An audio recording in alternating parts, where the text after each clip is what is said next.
Assalamualaikum warahmatullahi wabarakatuh. Perkenalkan, saya Novalian Nugra dengan NIM B1A1222146. Perkenalkan, nama saya Tetarik Hidayat dengan NIM B1A1222113. Perkenalkan, nama saya Noval Novrian dengan NIM B1A1222145. Perkenalkan, nama saya Spinuliman Maliki Wahyudi dengan NIM B1A1221117. Perkenalkan, nama saya Arya Abimanyu Ardi Putra dengan NIM B1A1222139. Perkenalkan, nama saya Muhammad Hafiz Al-Kadri dengan NIM B1A1222124. Perkenalkan, nama saya Ardi Fikri NIM B1A12109. Nah, sudah.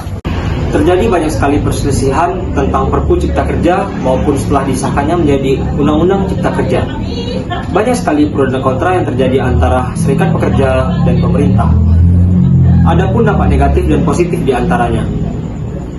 Di mana eksistensi serikat pekerja pasca berlakunya Undang-Undang Cipta Kerja dan bagaimana pemerintah mengatasinya? Simak video dari kawan-kawan berikut ini. Apa itu Undang-Undang Cipta Kerja?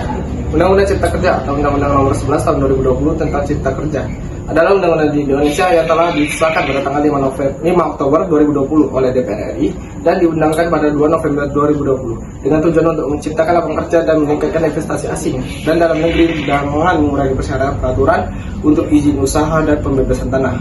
Undang-Undang Cipta Kerja menuai kritik karena dikhawatirkan akan menguntungkan pemilik perusahaan, terutama perusahaan asing, konglomerat kapitalis investor, terutama investor asing, dan merugikan hak-hak pekerja serta meningkatkan deforestasi di Indonesia dengan mengurangi perlindungan lingkungan. Rangkaian unjuk rasa untuk menolak undang-undang ini masih berlangsung dan menuntut agar undang-undang ini dicabut. Walau telah disahkan DPR, terdapat cacat dalam proses perundangan berupa perubahan isi materi undang-undang yang dapat berimplikasi pada hukum pidana. Eksistensi serikat pekerja pasca terbitnya Undang-Undang Nomor 11 Tahun 2020 tentang UU Cipta Kerja telah menyebabkan perubahan signifikan dalam sistem kerja di Indonesia, termasuk pengaturan mengenai pasar buruh fleksibel. UU Cipta Kerja mengatur beberapa aspek penting seperti perjanjian kerja, waktu tertentu, alih daya, waktu kerja dan waktu istirahat, serta pemutusan hubungan kerja. Beberapa serikat pekerja di Indonesia seperti Konfederasi Serikat Buruh Seluruh Indonesia telah menolak ketentuan pembentukan undang-undang berdasarkan pasal 22A Undang-Undang Dasar 1945. Mereka menyatakan bahwa UU Cipta Kerja tidak memenuhi syarat karena selama ini UU Nomor 11 Tahun 2020 untuk melaksanakan kebutuhan mendesak dalam penyelesaian masalah hukum yang masuk dalam ruang lingkupnya dan selama ini tidak terjadi kekosongan hukum. Meskipun ada ketidakpastian dalam implementasi UU Cipta Kerja, beberapa aspek positif dapat diperoleh dari kebijakan tersebut, seperti kebijakan pasar buruh fleksibel di Indonesia. Namun, perubahan signifikan dalam sistem kerja dan kebijakan yang mengaturnya menunjukkan bahwa serikat pekerja di Indonesia masih menghadapi berbagai tantangan dalam konteks UU Cipta Kerja. Dampak positif dari Undang-Undang Cipta Kerja. Undang-Undang Cipta Kerja telah memberikan dampak positif yang signifikan terhadap peningkatan investasi di Indonesia.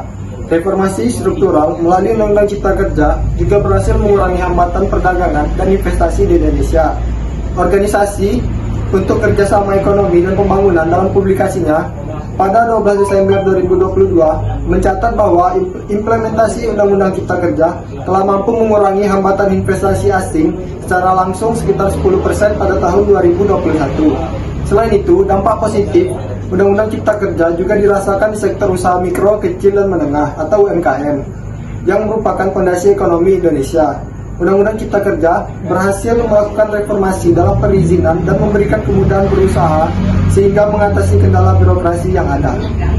Apa saja yang diatur dalam Undang-Undang Cipta Kerja tentang ketenagakerjaan, yaitu perjanjian kerja waktu tertentu, alih daya atau outsourcing, pengupahan, pelindungan dari pemutusan hubungan kerja, dan kompensasi pesangon. Untuk apa Undang-Undang Cipta Kerja dibuat?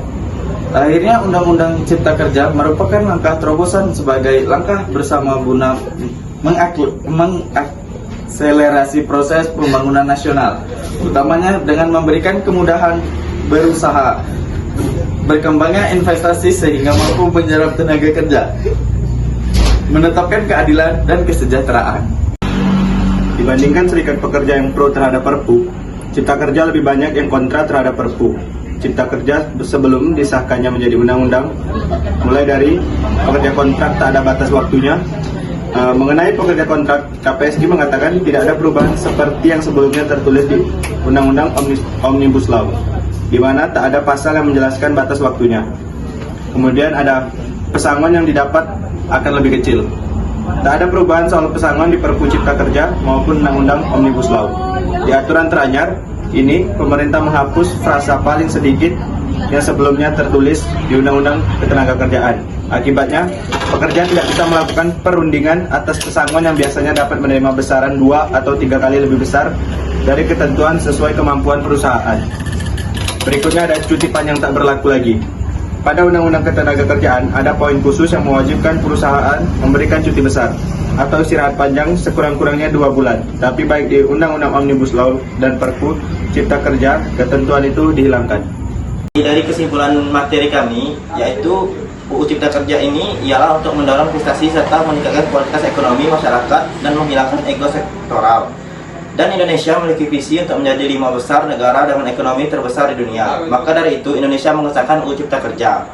Dan terdapat dari dampak positifnya UU Cipta Kerja bagi masyarakat, yaitu di dalam kebijakan dari undang-undang tersebut dapat mendorong investasi, penciptaan lapangan kerja yang akan menciptakan 3 juta per tahun. Hal ini sangat baik bagi masyarakat, terutama bagi mahasiswa yang sudah lulus untuk mendapatkan pekerjaan dengan mudah dan dapat meningkatkan kualitas ekonomi serta kehidupan sosial. Dan dampak negatifnya dari UU Cipta Kerja yang saya ketahui dari beberapa media sosial, bahwa dampak negatif dari UU Cipta Kerja yaitu dinilai banyak merugikan masyarakat karena lebih melayani kepentingan korporasi sehingga melahirkan hiperregulasi semu. Pembuatannya pun banyak yang tidak sesuai dengan undang-undang yang berada di Indonesia ini.